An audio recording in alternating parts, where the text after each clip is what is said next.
Leo hii nabatilisha kila neno la uganga, kila neno la mizimu, kila neno la kichawi nalibatilisha kwa damu ya Yesu, kwa damu ya Yesu. Shetani sikia, achia mwili wangu, achia nafsi yangu, achia roho yangu, achia mwili wangu kwa jina la Yesu, kwa jina la Yesu, kwa jina la Yesu, kwa damu ya Yesu. Kila roho za yule adui nazikataa, nazipinga kwa jina la Yesu. Aina yoyote ya ugonjwa ulioachiliwa kwenye mwili wangu naachilia moto, naachilia moto na damu ya Yesu, na damu ya Yesu, na damu ya Yesu.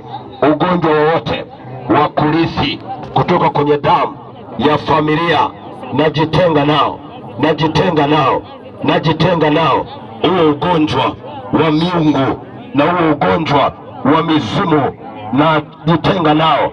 Jioni ya leo, jioni ya leo ninakataa kushikiliwa na hayo magonjwa ya kurithi na hayo magonjwa ya kutupiwa kwa jina la Yesu. Uchawi wowote uliotumwa na ubatilisha kwa damu ya Yesu, na damu ya Yesu, kwa damu ya Yesu, kwa damu ya Yesu.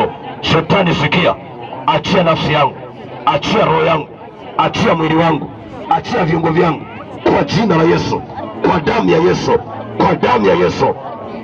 Tunakwenda kuomba watumishi wa Bwana. Naomba tuombe kwa ajili yao, na kama kuna shida yoyote iko ndani yao, Mungu awafungue, Mungu awafungue, Mungu awafungue. Wewe usimsemeshe mtu kwenye maombi. Wewe dada, unamsemesha mtu wa nini kwenye maombi? Usimsemeshe mtu kwenye maombi hapa. Hapa ni jambo lingine. Tukisha ingia hapa tuko kwenye ulimwengu mwingine ambao macho yako hayawezi kujua. Kwa usisemeshe mtu hapa. Katika jina la Yesu na kwa damu ya mwana kondoo, Baba, ninaomba toba na rehema kwa ajili yao. Hata kama kuna mlango wa uhalali ambao umepeleka hayo mashambulizi kwenye maisha yao, lakini Mungu, tumetweka bendera yako mahali hapa kwenye viwanja hivi. Umenenwa Bwana, kwa kadiri ambavyo Roho wako ameachilia kuatamia viwanja hivi Bwana. Watoto wako wamekujia mahali hapa, wanakuhitaji wewe. Na mimi naomba Baba, samehe kila uovu wowote, samehe kila uasi na kila dhambi. Samehe Bwana chochote ambacho kimeweka zuio katikati ya maisha yao. Mungu, katika damu ya Yesu na kwa nguvu zako, natambua uwepo wako na nguvu zako Bwana.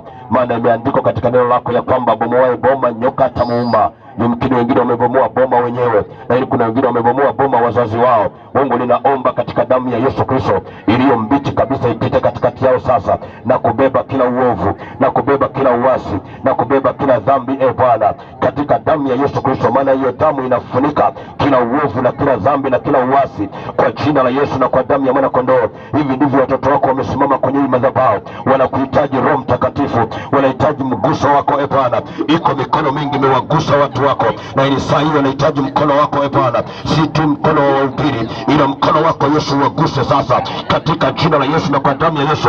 Chochote ambacho kimefungwa ndani yao ni saa ya kufunguka sasa, maana imeandikwa na tuvipasua vifungo vyao. Kila aina ya kifungo ambacho kimekaa kwenye maisha yao, wengine ni vimbe, wengine ni mateso Bwana kwenye uti wa mgongo, wengine ni maumivu wanapata Bwana kwenye uti wa mgongo, wengine katika siku zao iko namna shetani anafanya manyanyaso na mahangaiko ndani yao. Nami naapisha hizo roho zote za kuzimu kwa mamlaka ya damu ya Yesu. Shetani sikia, shetani sikia, umenyimwa uhalali sasa, umenyimwa uhalali sasa, umenyimwa uhalali sasa. Una uhalali tena, una uhalali tena, una uhalali tena, una uhalali tena kwa watu hawa. Haya ni saa ya kuachia maisha yao, ya kuachia nafsi zao, ya kuachia roho zao. Haya mara moja, achia, achia, achia, achia, achia. Kila kifungo kinakatika, kinakatika, kinakatika, kinakatika. Kifungo chochote ambacho umekiachilia, kifungo cha mizimu, kifungo cha uganga, na kikata kwa moto wa damu ya Yesu. Kila roho za kuzimu na achilia moto wa damu ya Yesu. Hiyo nguvu inapita kama moto, inapiga hicho kifungo, kinakatika, kinaharibiwa.